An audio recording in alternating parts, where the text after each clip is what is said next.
Welcome to the Secure Start podcast. And one of the most powerful words, I believe, in therapeutic residential care is the word we. We. So if we encourage the sense of belonging, and it's very strong, it provides an alternative to presenting disruptive behavior. Hence, we always talk about you come to the Mulberry Bush School to learn to live with yourself and other people. They've had time stolen from them, the time to be a child, to be well grounded and rooted, and we're there to help give them some of that time back. The long-term hurt many of these children, young people have suffered requires some long-term work. I don't feel held in the adult mind. And because I can't feel I'm in their mind, I produce behaviors continually to be on their mind. Even though I know it has negative consequences, it's better for me. Because if I can't be in their mind, I better be on their mind, because if I'm not either of those places, I'm out of their mind and out of my mind. And we have to wait and give the child the space and the opportunity to make amends for what they do. Welcome to the Secure Start podcast. I'm Colby Pearce, and joining me for this episode is a long-standing and highly respected figure in the world of therapeutic residential communities and practice in the UK and beyond. Before I introduce my guest, I'd just like to acknowledge the traditional custodians of the lands I come to this podcast from, the Kaurna people of the Adelaide Plains. And I'd like to acknowledge the continuing connection the living Kaurna people feel to land, waters, culture, and community. I'd also like to pay my respects to their elders, past, present, and emerging. My guest this episode is Richard Rowlandson. Richard was, until 31 of December 2019, the director of the Planned Environment Therapy Trust and remains an independent consultant in the fields of therapeutic childcare, education and mental health across the voluntary, statutory and private sectors. Richard has a long association with residential therapeutic communities, having worked at the Mulberry Bush School for well over 20 years, and where, from 1991 to 2001, he was its director. He was also director, Children and Young People, at the Pepper Harrow Foundation from 2001 to 2005. Amongst his activities in this field, Richard worked for many years with the Department of Social Welfare in Portugal to support the development of specialist therapeutic residential communities across the country. He continues to work in a consultant role with several organisations in Ireland and Portugal. Richard qualified as a social worker with an MSc from Oxford University in 1983, following the then Part 1 training in child psychotherapy at the Tavistock Centre. In 2005, he completed the Ashridge MA and training in organisational consulting. He has been chairman of the Charterhouse Group of Therapeutic Communities and for many years the chairman of the Care Leavers Foundation. In 2014, he became chair of trustees at the Mulberry Bush School, only recently stepping down from that position, while remaining a trustee with a special brief for the links and development of the contacts with and participation of former pupils. He has published numerous articles and continues to lecture widely across the UK and Europe. Over 35 years, he has undertaken numerous serious case reviews into the deaths of or serious harm sustained by children and adolescents, as well as service inquiries into organisations providing care and treatment for vulnerable populations. He was also involved in the Commission of Inquiry into Historical Child Abuse in Ireland and contributed a chapter to the final Ryan Commission report in 2009. Welcome, Richard. Colby, thank you very much. I was just thinking, I'd like to meet that guy sometime. He sounds quite interesting. Yes, well, of course, our podcast guests will never know what a hash I made of some of those sentences. With the magic of recording and editing, I can make Indeed. it sound Yeah, perfectly seamless. yeah. And also, I've just discovered that my editing software allows, with AI involvement, allows me to look as though my eyes are on the camera the whole way through as well. So Oh, that's good wow. as well. Yeah. Technology. When it I works, it's know. wonderful. It is. It is. Was Yeah. there was there anything was there anything else that you might wish to add to that bio? No, I think the bio is accurate and truthful. I think what it offers is a sense of structure that when going through it, living and working through it, sometimes didn't feel that way. You know, Yeah. it sounds like everything was done. And actually, the experience is sometimes just getting on, and other times Mm, really just trying to survive. And mm, that sort of evens it out in a framework. So while it's true, the truth, as anyone who's involved in very close working with troubled populations and managing oneself in those, can have a very different feel yeah. at Yeah. times. So Mm, it is interesting to hear an introduction in that way and then have this sense of it was a very interesting journey. Sometimes in the Chinese curse sense, may your life be interesting. yes.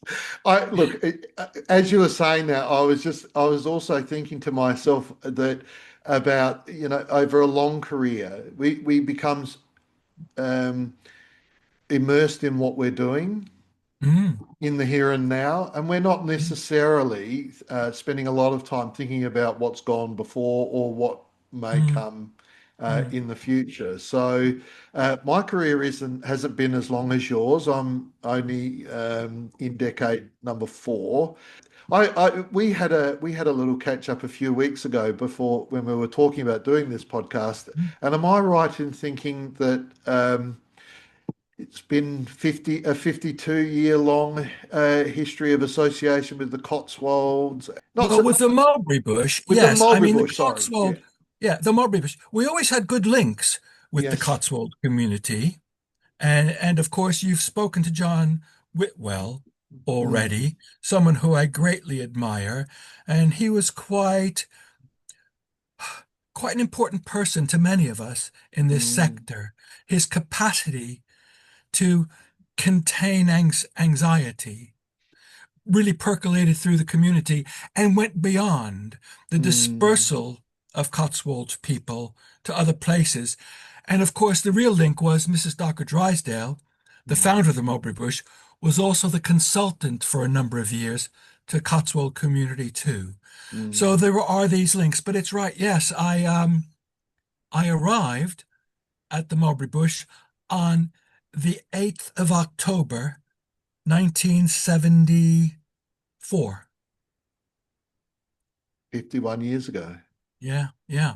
just And about. uh and I always remember that because there was a child who Mm, started that day as well. yeah. And all these years later, we're still in touch Oh, with her. really? Mm, mm, That's mm. wow. Yeah, yeah. Yeah. So, yes, Well, it's it's remarkable.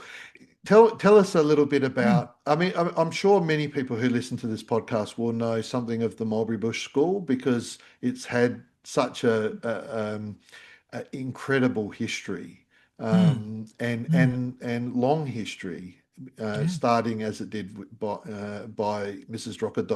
Drysdale and her Mm, husband. But perhaps if you could tell me a little bit about, or tell us a little bit about the work of the Mulberry Bush School over these past decades that you've been mm, associated with mm. it.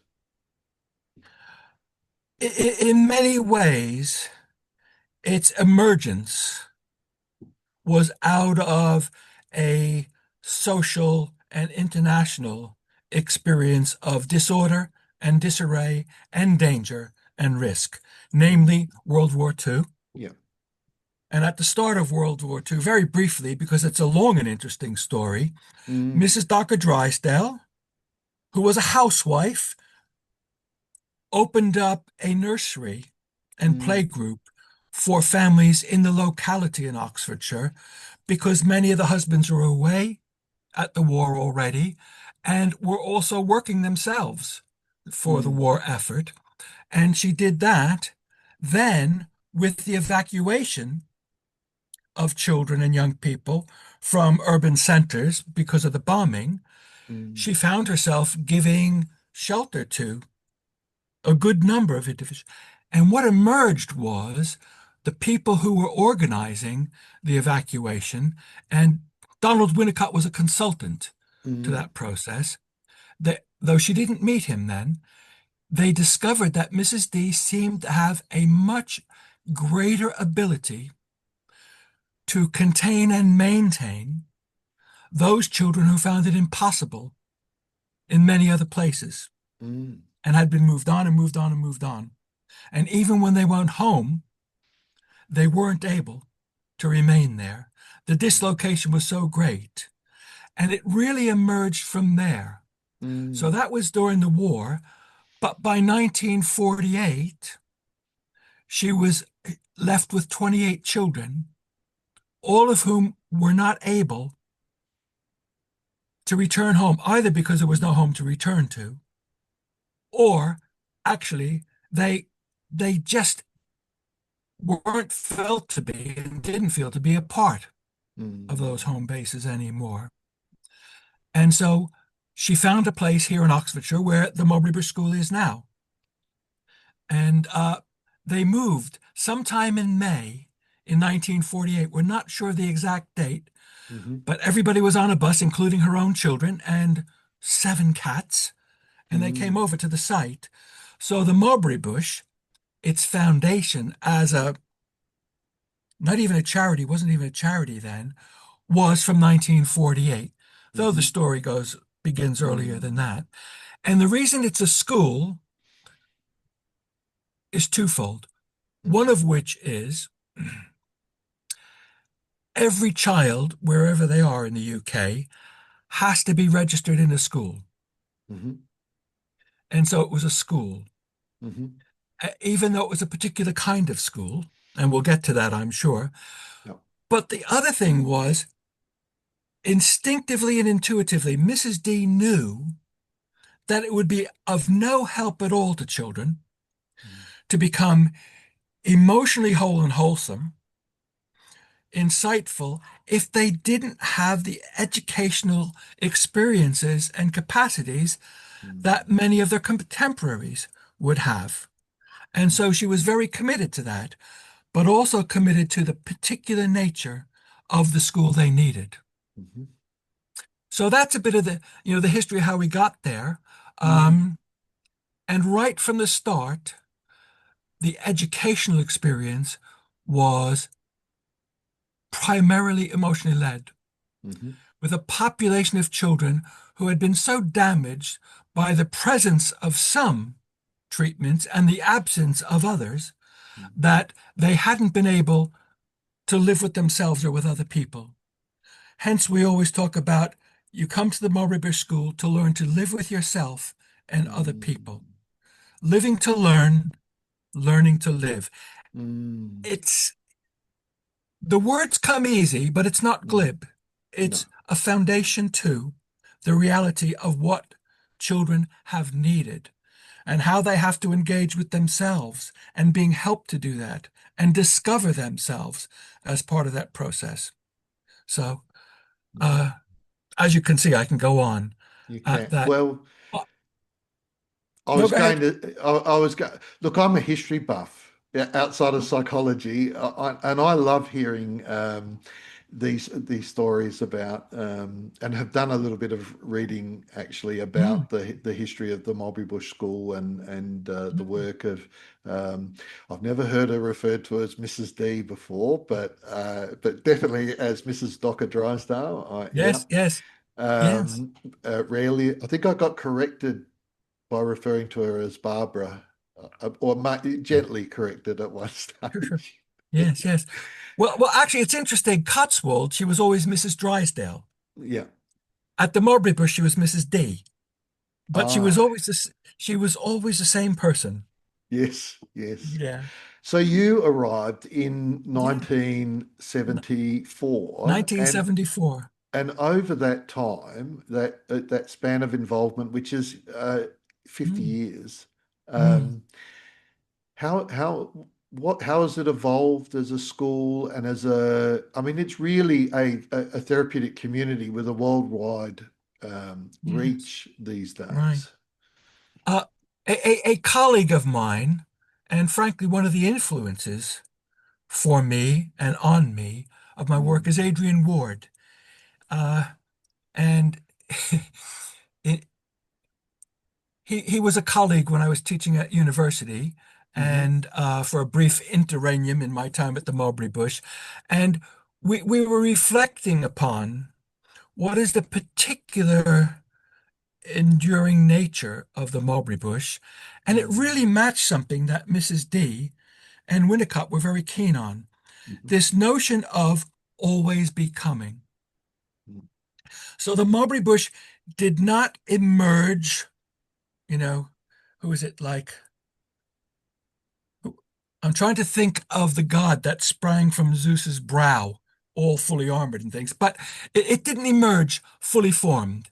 hmm It was always becoming, Yeah. and it was opened to becoming, and continues to this day to be Mm, open to becoming, which is not just keeping on, though that's important.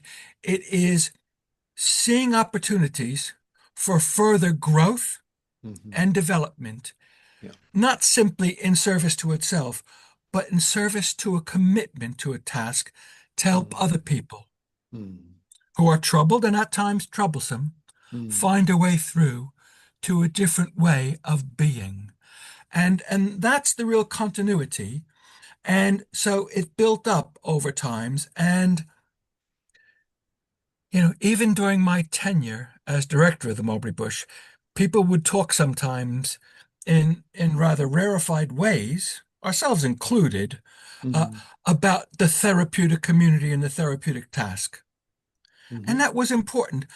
But equally, there were times where I would acknowledge, look, if we were only to identify ourselves as a therapeutic community because things are going so well, I'd have to have a buzzer on my desk and press the buzzer sometimes to cease being that because we were in total chaos.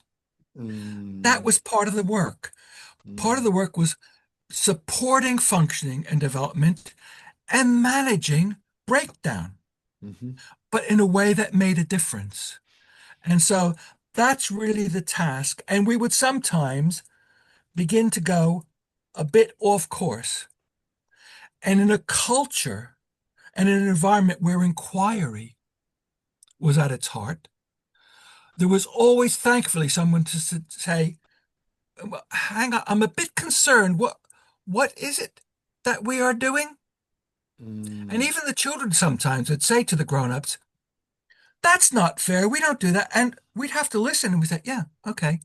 And we would think about what was going on that was making us, be a bit too controlling of things. mm, So open communication and genuine discourse and dialogue was really, really important.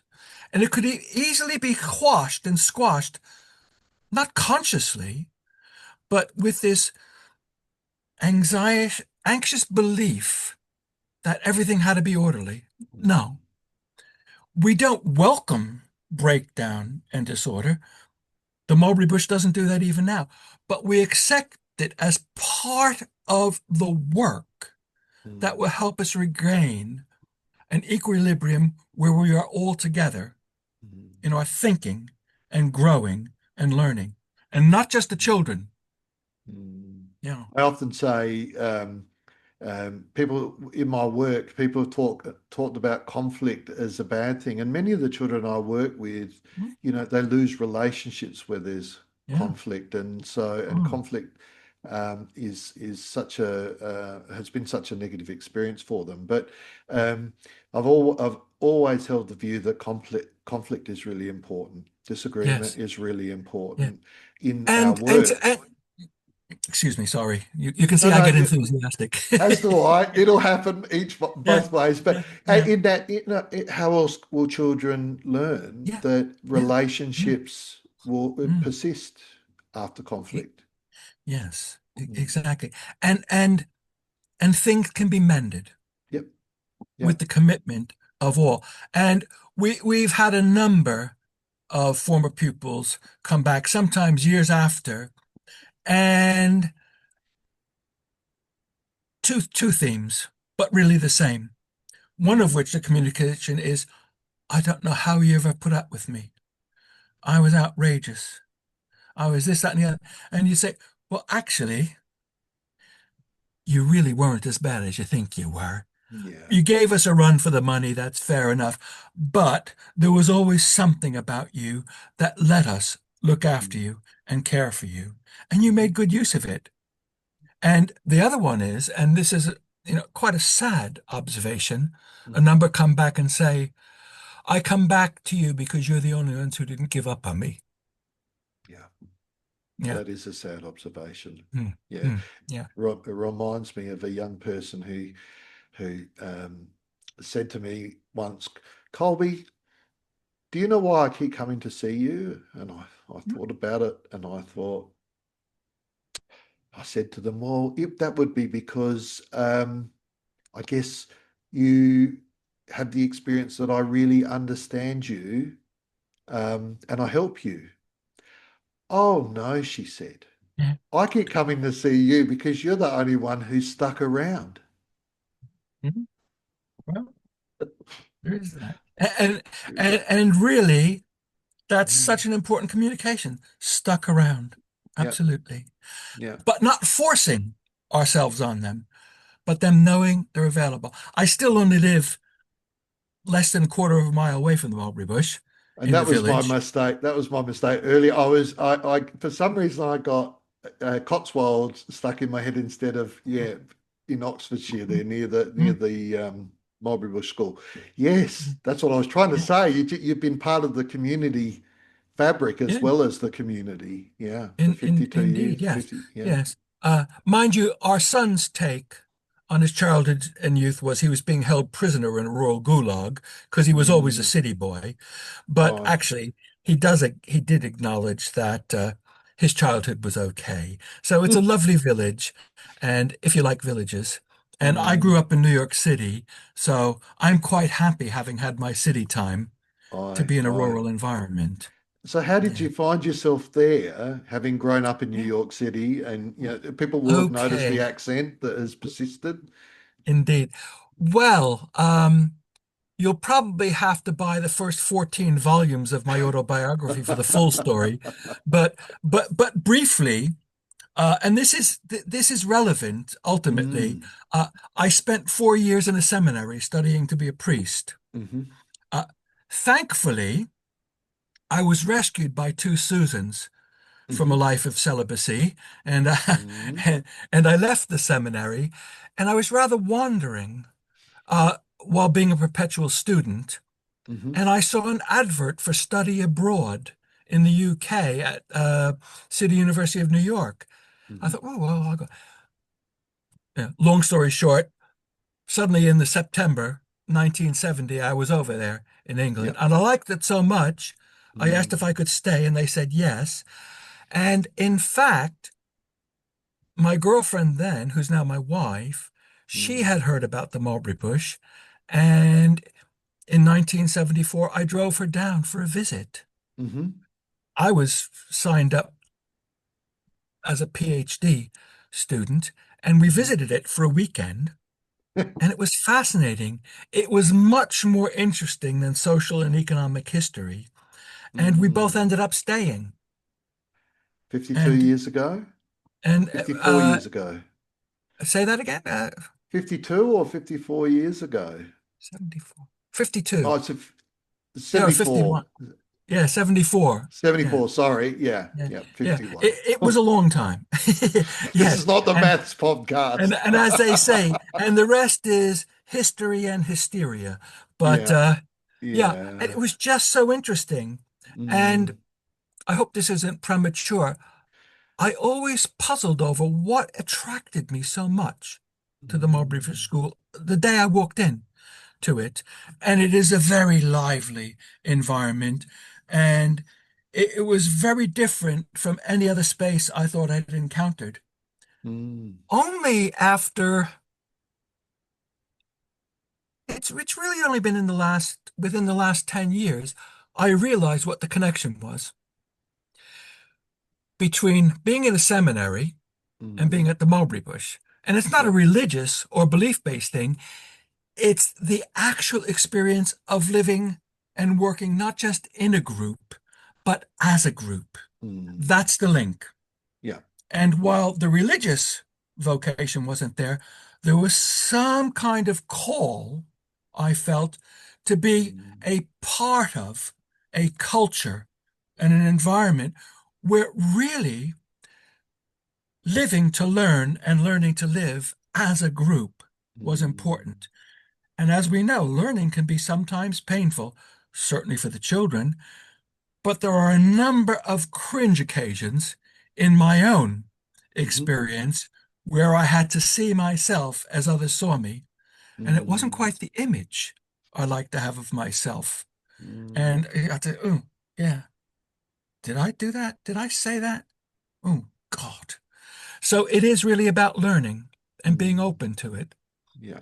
Yeah. So, And yeah. you mentioned earlier when I botched the locations and mentioned the Cotswolds, but you did mention John Whitwell as Mm, a colleague and someone that you drew had tremendous respect for sure.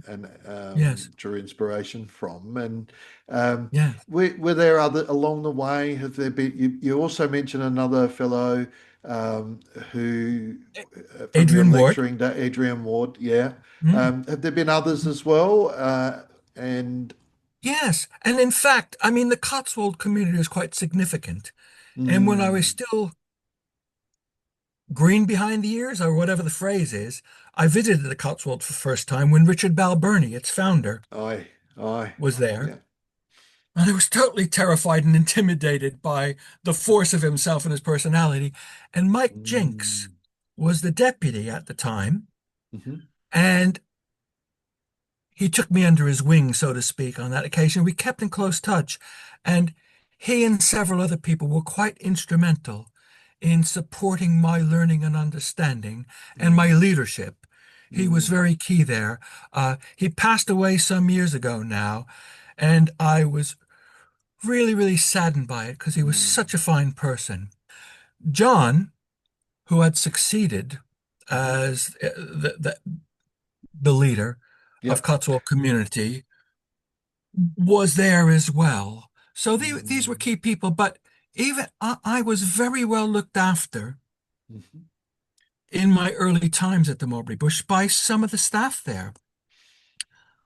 John mm, Armstrong, who was the head, mhm, was very clear, real Scots clarity, who was very honest with the children and very committed to them.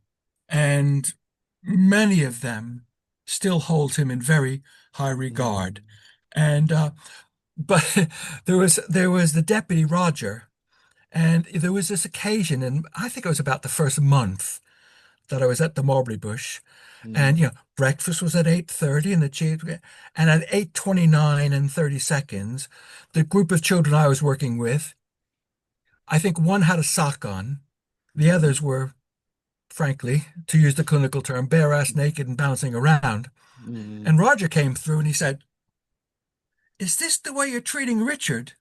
You know he's new. That's no way to treat him. Come on, you guys, breakfast is downstairs now. Get ready." I didn't know whether to hug him or Mm, punch him in the nose for making me look bad, you know? But it was those kind of experiences of communication, naming something. And mm, I thought, I'm never going to be able to do that. How do they do that? mm. What I learned over time, thankfully, is that children need the grown-ups to be direct and honest with them, Yeah. to name things, not blame, to name things and Mm, say, this is not how we do it. And on they go. mm, So it's, there is a period of survival, mhm. but while you're surviving, I think it's a much more widespread experience than simply my own. We're learning to Mm, use ourselves, including those occasions where we do have to see ourselves as others see us, for better or worse. Yeah. So mm. that's the real culture of inquiry Yeah. that is sometimes talked about.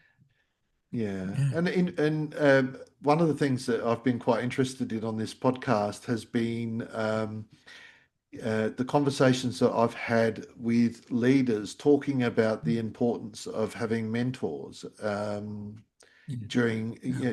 whilst they're leading organisations. And Mm, I mm, noted in there that mm, you did mention that you had people who, even through those years that you were leading the Cotswold community, who were really mm, important to you mm. as mentors.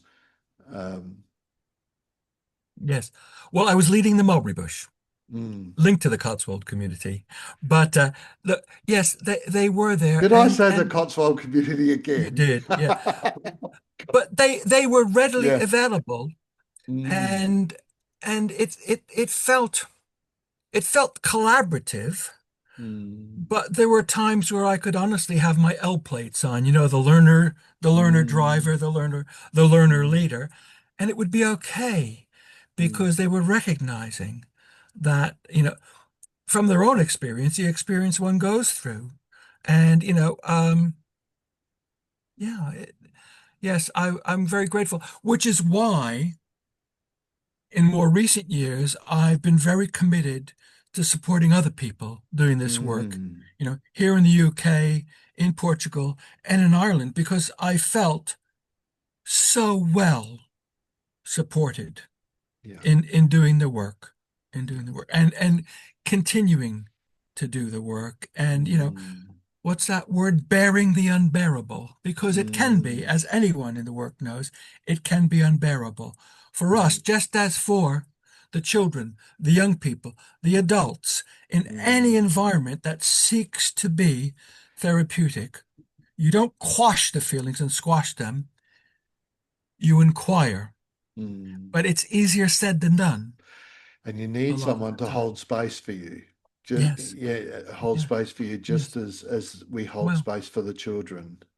Well, it's interesting you say that because it is Mm. exactly the same thing. And let's see, I'll use it. Kirsty, I'll call her. If I use another name, ignore it. Um, Okay. she I she can she taught do some fancy editing. she taught me at the age of 6 a very important thing, which is she took. I said to her social worker, "Oh, I'd like to see her and speak to her to see if she wants to come to the Mulberry Bush." And the social worker was horrified. How could Why do you want to talk to her? We can't get any sense out of her. That's why we're referring her to you. I said, well, okay, but the work has to start here, and so I'll do it. And she told me this very convoluted story, did Kirsty, uh, Mm, and it involves snakes wrapped around ankles and things. But in the end, when I thought about it and reflected upon it, what she was saying was, I don't feel held in the adult mind. mm, And because I can't feel I'm in their mind, mm, I produce behaviors continually to be on their mind. mm. And even though I know that has negative consequences for me, I mean, I'm interpreting it. She was Yes, only 6, yes. but this was the message that she needed me Mm, to hear. Even though I know it has negative consequences, it's better for me. Because if I can't be in their in there. mind, I better be on their mind, because if I'm not either of those places, I'm out of their mind and out of my mind.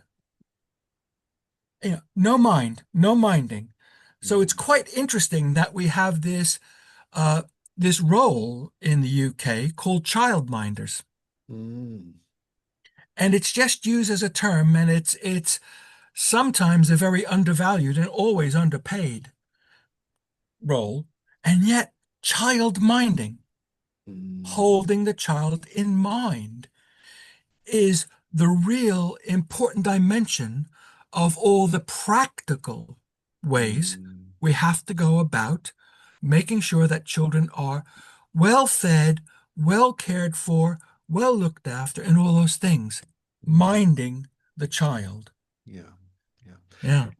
As we were just speaking about beforehand, holding our being held in mind by another Mm. as a practitioner Yes. this space is very important, and it reminds me of something a previous guest on the podcast, Simon Benjamin, said. Mm. Now, Simon, you may or may not remember him, but Simon actually worked at the Mulberry Bush School for a period of time Okay. around 2010, and I think I might have mentioned this to you in our previous Yeah. Mm. conversation. And he is an Englishman. He came and worked in Australia for a while from memory, went back to the UK, worked at the Mulberry Bush School. While he was there, he met Adela Holmes and Susan Barton, and they're two people of high repute in the therapeutic communities sector in Victoria, our adjoining Mhm. state. And Right. he met them and showed them around, and ultimately came back to Australia and worked for them Okay. separately at the two organisations they came from. Anyway, Simon does it works as an independent consultant these days, but he Mm. said something which I think captures this little part of our conversation, and that is, he said, what we do um, for the children, we need to be doing at all levels of the Mm. organisation. Mm. Mm. Mm. Mm. Yes. I look forward to meeting him sometime. You can watch Yeah. you can watch his Yes. podcast at the very Yeah. least. Yeah, Yes. yeah. But I'm trying to think of there's that, there are some, I think it was Goethe who called them eternal verities. Hmm. And, what Simon is saying is very, very true. And it has been long recognized, even if not regularly or sufficiently honored. But I'm trying to think of the Latin phrase. I studied Latin for 11 years, and it's Mm, quis custodes custodiet. Who looks after those who are looking after? mm, And yeah. and that's really, so, Mm, we're talking about over a millennium or 2 millennia of human existence. It's recognized and still sometimes ignored or honored in the breach. yeah. Yeah. Yeah, Yeah. that's another goodness, Richard. You'll get it me off on tangents as well. Another, I was speaking to another person from just having conversation with him last night from the UK, Paul Van Heswick, Oh, yeah, I know, Paul. who also worked at the Cotswold. Cotswold Yep. community as a Hmm. consultant after Mrs. Yeah. D, Mm. and yeah. Anyway, I've lost it. It came and it Well, went. it was something about making provision for the adults in the work in ways that supports them so they are able to support within that fashion the children and young people or the prisoners in TCs within prisons together. It is something about having the experience and the discipline. Mm, We're talking about something about naming things and inquiring into them as if this is such a wonderful thing, it's the best thing to happen. It can be really, really yeah, painful yeah. for these children and young people to be faced with a space inhabited by others together with them to look at what they've been doing. And, mm, occasionally at the Mulberry Bush, I would say to a child,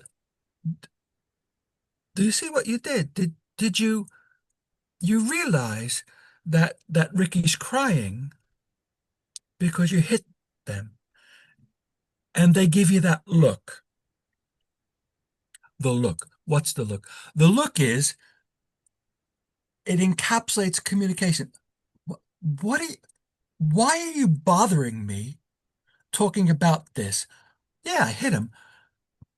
Where was anybody when I was being beaten to within an inch of my life? mm, mm, Where was anybody when I was being neglected? And now you're picking me up because I mm, smacked Ricky, who probably deserved it. Forget about whether he deserved it or not. No, if we got what we deserved, God help us. However, mm, you could understand these children saying, it's a completely alien culture. mm, We're inviting them to join mm, because they need it, but we ain't going to be thanked straight away. We're certainly not going to be thanked. The mm. amazing thing is how often we are Down the track. 10, 15, 20, Yeah, 30 years later, yeah, which is good. yeah. And still taken to task on occasions for Mm, things we did or didn't do in a mm, way. But it is that thing that we need to recognize how much we are asking while trying to give something that will be essential. mm, And we need the space to mm, name things, to reflect on things. And hopefully we have enough of capacity to do that. So I think that mm, continuity in what you were saying from Simon mm. is really quite key. Yes, and which led you into the quote in Latin, which led me Yeah, to reflect upon um, conversation with Paul Van Heswick yeah, last night, but also it's something that Patrick Tomlinson and I have talked about a number of times, and which is one of the I guess one of the themes that really underpins the reason for this podcast, which is the number of times after a long career, or at least a longish career, that mm, we realize we come to a realization that where we are now, others were at that same place at some point mm, in time yeah, before us. Yeah. yeah, yeah, And so it's kind of like the way that I put it into words is we already knew that, or we always knew that. So hmm, yeah, and you were saying, back in 2000 years ago, people knew that about needing to yes, look after those who look after, and I think that's really part of why this podcast, one of the main reasons for this podcast, in a way, is because I think if we spend, as I have, I'm the first to put my hand up and say, I've spent 30 years getting to this level of understanding that I am at now, yet only to find that, there were a plethora of other people who reached that level of understanding, yeah, yeah. before And me. that's in the end, it's reassuring because uh, one of the Mulberry Bush trustees early on, when I was the director, he had been there for a while. Ian Blair, his name Hmm. was, and he he gave me two phrases. One of them was, "People need reminding much Mm, more often than they need telling." And I've never forgotten that mm, because it's something about recognizing that and how it opens communication if we are reminding. Let me remind you of something. I know you know it, but let's mm, remember together. And I think too often telling people can be experienced as telling off. mm, And Mrs. D was very, very keen.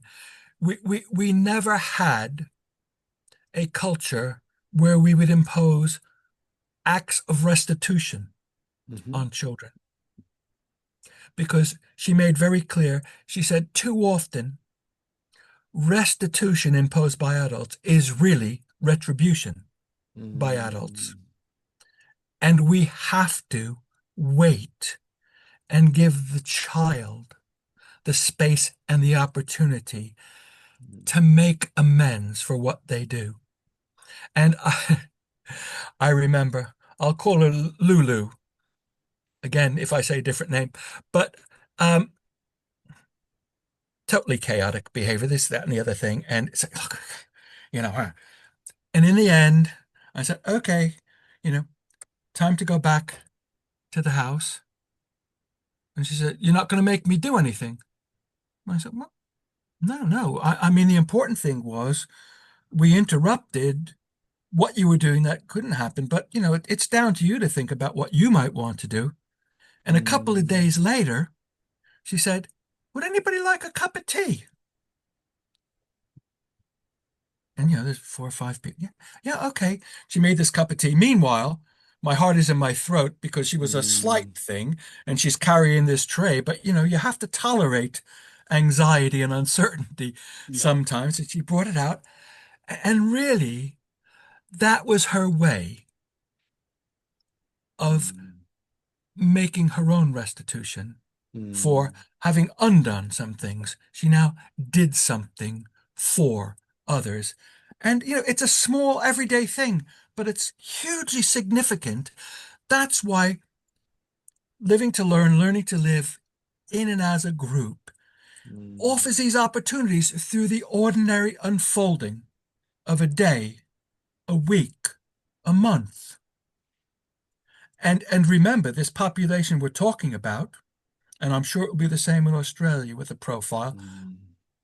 their grasp of time and its passage is very often, for some time, at best tenuous. Mm. And the structure and routine of a day can be a very, very therapeutically powerful feature that gives some sense of the structure of the day. Mhm. It it puts a boundary around things and defines space. It's not a Mm. barrier, it's a Mm. boundary that defines space. And I remember after I'd been there, God, it was at least a year. Mm. Anthony comes up to me, he said, one of the children says, Richard, are you a grown-up here? I said, yeah. Yeah, Anthony. He said, oh, sorry. I, I, I thought you were a student. Why are you here? Why don't you just go get a job? I said, Anthony, why should I go get a job? I mean, I'm here at the Mulberry Bush. We have great times together playing. We have fantastic meals and everything. I'm not going to go out and get a job. I'm going to stay here with you guys. Oh, okay. So, the 9-year-old child catching Mm. up something and said, oh, that's what we're here for. It's not work. Mm. Mind, we are doing hard work, but it's, it was good to know that he had this sense of people being together. That was a task. Mm. You've talked about so the outcomes Yeah. I was going to ask you about a question Yes. about outcomes, but you've talked about the importance of learning to live with yourself and with others Mm. as an Mm. outcome. And do you Yeah. think that that's something that was regularly achieved? Uh, I think there are always differences in degree. Mm. Always. And there was a very famous beer commercial years ago for Heineken, and it Hmm. was Heineken reaches the parts other beers don't reach. And I have to acknowledge, for some children, they didn't have the Mulberry Bush equivalent of the Heineken effect. Aye. Uh, I don't think many children went away feeling entirely unhelped. Hmm. Um, but quite a few children were able to do, dare I borrow a phrase, good enough, Mm. good enough for. Yeah. And it gave them the capacity, Mm. two things, to do more than just survive, having moved Mm. on, Mm. as they had to eventually, but also it opened them up to an understanding that, you know, their life doesn't have to be the reproduction of sameness. Mm. In other words, the traumatic experiences and events that they suffered in the past and that overwhelms them in the present does not necessarily have to be, have to be the outcome of their Mm. future. It gives them a hopeful expectation Yeah. that Yeah. things can be different and a bit better, and Mm. that they've had an experience of being able to use other people to Mm. assist them to learn, change, and grow. So I think that's really an important change. So even for some of the ones that we didn't quite Mm. do good enough for, a number of them have been able to make future use Yes. of people Yeah. and service. And Mm. and again, it's going back to that thing about mind. There is a Mm. healthy mind available if one can find it. And it's Mm. sometimes not easy in our society. The dangerous mind of the street is much more prominent. I mean, over here in the UK, it's hilarious. There's regular things about, oh, these out of control use and things. In the last 15 years, Mm. over 80% of youth services has been closed down. Mm. I'm not making a particular political thing. It's just the reality. Yeah. It's all closed down. And what's available? What's Mm. available? Much more available is the dangerous mind of the street Mm. to belong Yeah. somewhere. And so those people who, you know, they're not going to fall down and bow down and say, "Oh, Richard, thank you so much for all that you did for me." I'm waiting for that to happen someday. It hasn't yet. But there are ways of recognizing Mm. that they experienced something that gave them at least, as I said, a hopeful expectation Mm. that things for them can be different. Yeah. Mm. Yeah. So there's a And bit I, of belief. and you do, as I mentioned in the opening, you do the follow-up contact with Mm, former pupils, yes. and you also have former pupils who initiate contact with the school Indeed. and reconnection with the school. Yeah. And one of the things I've noticed about my own work is that um, it's not always the case that the outcomes are achieved, in the time that the young Mm, people are engaged with the service. yeah. Um, but those, as you have rightly put it, that it has introduced possibility to them that can be Yes.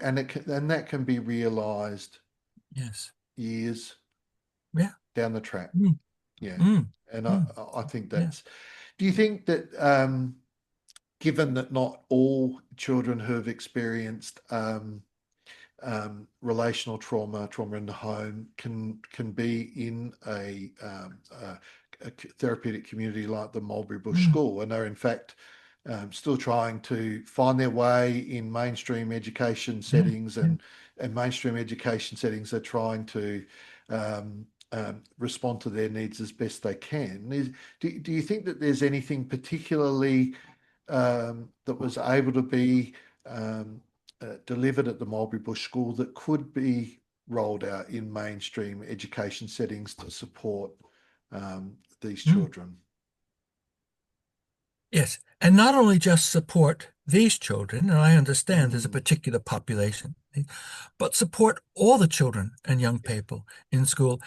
It is an enduring source of regret to Hmm. me that schools, state schools, private schools, have a captive audience 5 days a week for, I mean, God, I don't know how many weeks they're in education, but you know what I mean. 40 odd Uh, weeks, yeah. and and they've got them there, and that potential capacity is rarely used.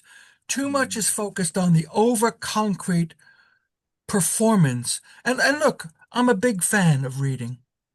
I always struggled with maths, but I knew it was important. My father was an accountant. I mean, Hmm. He was happy with me in a lot of ways. He must have been disappointed with me about math. But, Mm, so all these educational dimensions we've already covered, mm, we recognize them as important. But my gosh, surely you've got an environment where people can be together mm, once or twice a day, 3 times a week, where, the real focus is how are we doing? mm, What's going on? And one of the most powerful words, I believe, in therapeutic residential care is the word we. mm, We. How are we? Actually, what's going on? We don't usually do that. mhm, We don't need to do that when things are difficult. We can do it a different way. That's mm, readily transferable to schools, not just for behavior management, but for that sense of being a part of something rather than a totally reluctant, mm. dragged in for what they have to do Yeah. and create disruption. There's something about, is this how we want to be here? Mm, It is so grossly underused mm, in our culture of education. And I don't mean turn every school into a therapeutic community. That would be perverse. mm, But it is providing a space where people can be together and just think mm. together about how we are. Yeah. And Yeah. it's a very powerful thing, readily transferable. Mm, Mm, and it mm, highlights the importance of the language that we use. indeed. And Yes. and it also to me it sends chills down my spine when I think that the often um, one of the more common ways of schools in our where I am, and I'm presuming in many jurisdictions, if not all Mm, around the world, um, is when children when the school is having significant difficulty with managing a child, then mm, they exclude the child from the we. yes. Mm. Mm, mm, And they set them apart as a child apart. And yes. then, of course, if they don't feel part of the Mm, community, then they mm, they won't conform to the standards yeah. of the community. Mm. Yes. It's it's this sense of belonging, Mm. Yeah. belonging. Yeah. And what's the word? Unconditional, but not necessarily uncritical.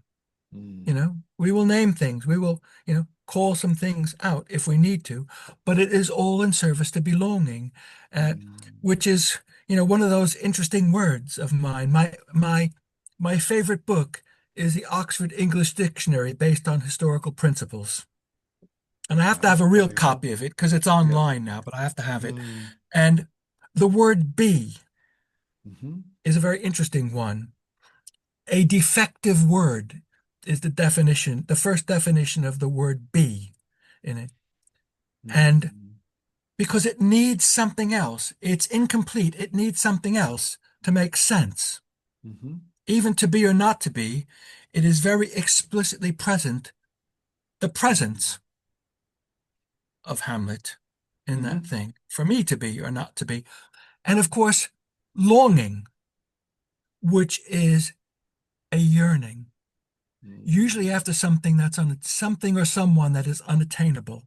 Hmm.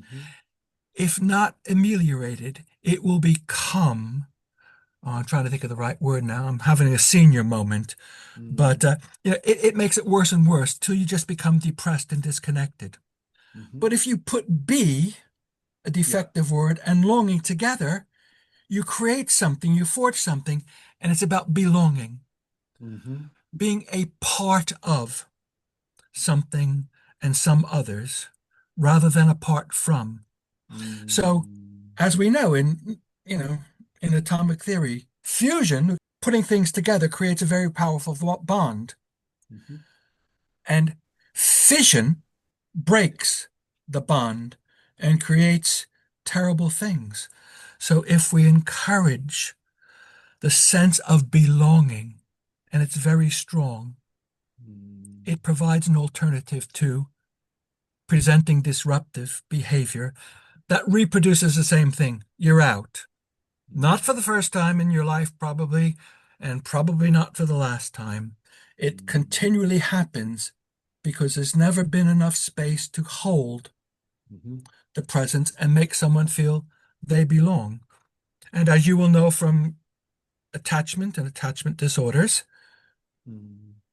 it is sometimes you can get in too close as well as other times far away. So it's about emotional and social distance regulation, a Mm. good enough connection, as Winnicott Mm. says. Look, I could speak to you for hours. We just had Mm. a bit of a break at this end in transmission. Um, Oh, that's okay. Um, I thought you were again, looking at me with complete puzzlement because I was going off on one. no, actually, the internet's been pretty good for most of Yeah, these podcasts. So, great. look, I could sit here and talk to you for hours, and but perhaps we don't have Mhm. hours at least this time. Sure. Um, there's a couple of things that we've been trying with the podcast. Mm. I usually give um, um, my guests an opportunity to ask me a question without notice. Um, but Mm. and we've also just started to bring in the notion of the current guest asking a question of the next guest. Mm. So we've got three parts here. We got is there a question you'd like to ask me? I've got a question from my most recent past Sure. podcast guest, and there's a opportunity for you to pose a question that I can ask my next guest. Mm. Um, and in the given that time might be a little bit against us now, in those seminal words of Meatloaf, 2 out of 3 ain't bad.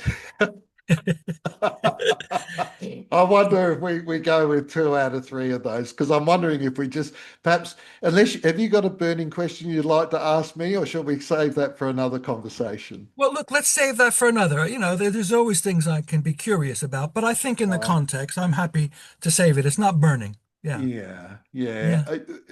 The my most recent past podcast guest was a fellow named Andrew Isaac, who I've Mm. I've known for more than a decade, and he heads up BSN Social Care and the Children's Services Mm. Development Group.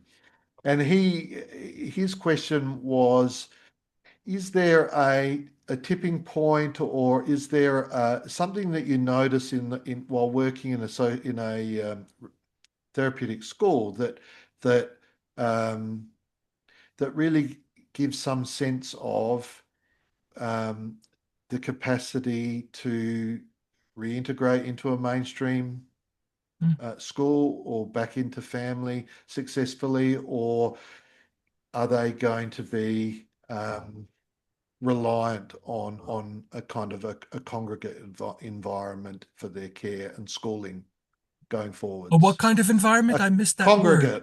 congregate or group environment. Oh, right. Yeah. Yeah, Okay. yeah. Um, I guess my answer is, well, I don't know. It depends. Like so much, Mm. it depends. And what does it depend on? It depends a lot about the child or young person, him or herself, and engaging with them Mm. about, here's the now, and what about the future? And they will find ways to let us know. So it really is the whole of the treatment experience is geared for not just being here, but Mm. actually Being being there. elsewhere. But we're here for now. And I I guess from my experience, my counsel would be Mm. let's not be too quick to jump to a decision either way. Mhm. And it's always, well, it can often be a finely balanced Mm. decision. And we have Mm. to be opened to what the child or young person is telling us in words Mm. and also in the way they behave. Mm. Yeah. I wonder. I'm sorry, Andrew. I can't. There's much more we can say, Mm, and I just think we have the lived experience mm, and the relationship we have with the children and young people will help us support the decision making. See, that's the other thing. Ultimately, the Mulberry Bush doesn't decide. no. It advises, Mm, and often the advice is heeded and acted upon. mm, Sometimes it isn't. And sometimes it goes quite badly wrong. mm, Other times it seems to have gone well enough. mm, So it's we have to do the best we can, mm, given all that we know, think we know, and hope for this person, and never send somebody to something that we know is going to be a mm, total breakdown. mm. But it's we got to let go sometimes. I'm reminded of the conversation I had with John Whitwell, where, Oh, and I believe he was quoting Winnicott when he was talking mm, about Winnicott seeing children as like bulbs. You okay. know, the growth is within them. Mm, They just need the right environment to yes. thrive. And I Yeah. think, and then linking that up with what we were touching on earlier, um, which is sometimes we see, let me backpedal one little bit, Mm, is that mm, I think part of being a parent, part of any caregiving endeavor is a bit like being a farmer who raises crops. yes. Mm, And so, as a farmer, you prepare the growing environment, you till the mhm, soil, you remove the mm, weeds, you then seed the field, and you pray for rain, and you wait. mm, And of course, part of the growing environment is you have fences and other things, but every now and then things get, pests get mm, in that yeah. couldn't, that or and other adverse influences get in Mm, that mm, we would prefer didn't. But the main thing is that parenting is a bit like that. We put in mm, what we put in, mm, and we wait. mm, And sometimes in an ordinary family environment, we wait nearly 2 decades in mm, many respects to see the yes. outcome of our endeavour. So I do think in this space, of course, it's fantastic if you can see. And people Mm, always they want to see progress, they want to see outcomes achieved, they want to see results. yeah. It's fantastic if Yeah. you can see them. Now, Yes. but you have to remember that children are like bulbs. Yeah. Mm, And mm, the growth is within them in yeah. the right Yes. Yeah. environments for them, and yeah, and the growth can happen at any time, and that's often enough Mm, our experience, is it not? When we hear from people that we've worked with in the past that yeah. um, Yeah. things have clicked at some point. And Yes. I was saying to you earlier, I only had a lad ring me today. He I crossed his mind, and he Uh-huh. thought, oh, I must ring Colby. He thought I was retired. I might have been retired already. But he rang, and he just rang to let me know how he was going. And when I first met him, when I first met him, he was in a very bad way. And yeah, his Mm, life, he's doing very mm. well in his life now. So Oh, that's good. Yes. that's fantastic. And I think what you talk about, that kind of horticultural, if you would, to Mm, broaden the thing, perspective, it's terribly important. The mm, long-term hurt many of these children, young people have suffered requires some long-term work. And mm, a lot of it is not forcing growth. So my eldest granddaughter, mm, when she was 3, um, Nana went with her and they planted some sunflower seeds. mhm.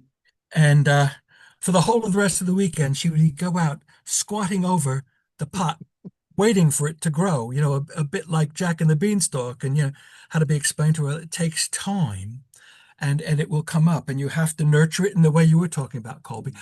But it is also true.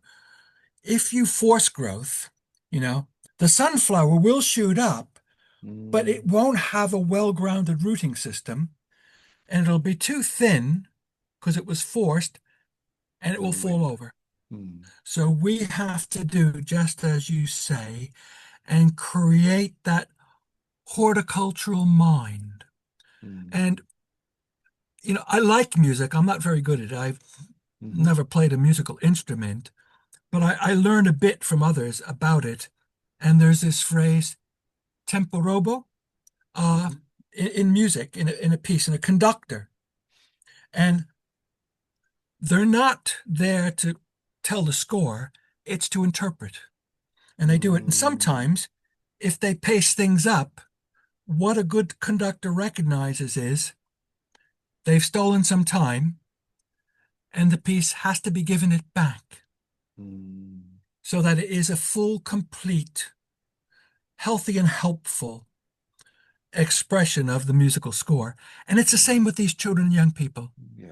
They've had time stolen from them, the time to be a child, to be well grounded and rooted.